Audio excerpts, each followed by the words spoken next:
I'm Teresa Mosqueda, Seattle City Council's newest member. I represent the entire city at large. The most important way for us to get messages through to elected officials, whether at the state level, the national level, or here at City Council, is to tell your story. I was with a family that was paying me bare minimum. I didn't have any benefits. I didn't have any paid time off. I didn't have any sick leave or anything like that. Not really getting anything. Being able to hear the stories from people who have been impacted by, whether, poor working conditions or, not making enough money, whatever it is, has really been one of the most powerful tools that we have. My name is Rachel Lauder. I'm the Executive Director of Working Washington and the Fair Work Center. So, Working Washington has a long history of successful workers' rights campaigns in Seattle and Washington. Some that you may have heard of include the Fight for 15.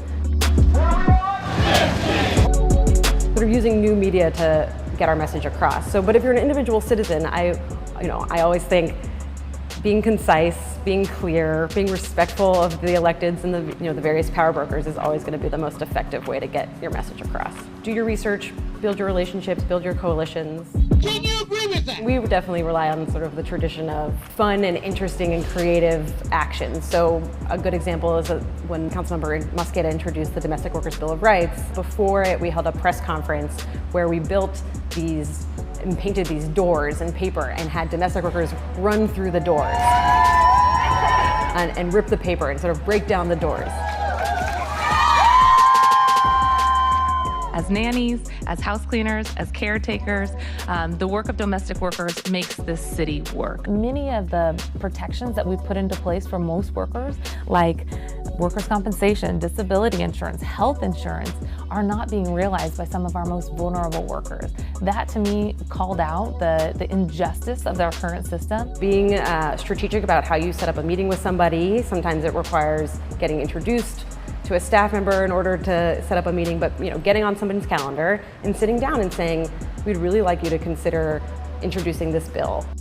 You have to make a direct ask. I think people are sometimes nervous about that piece. The best way to get my attention is to send us messages, postcards, letters, calls, and also ask us to come to your community. You have to stand up for yourself. I now, as an elected official, want to hear who you are, who you represent, what the issue is, and what the potential solution is.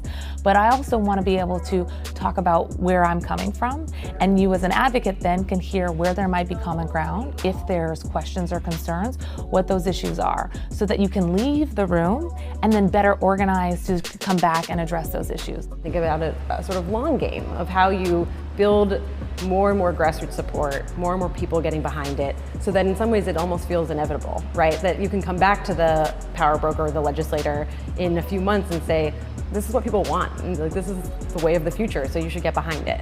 We deserve respect!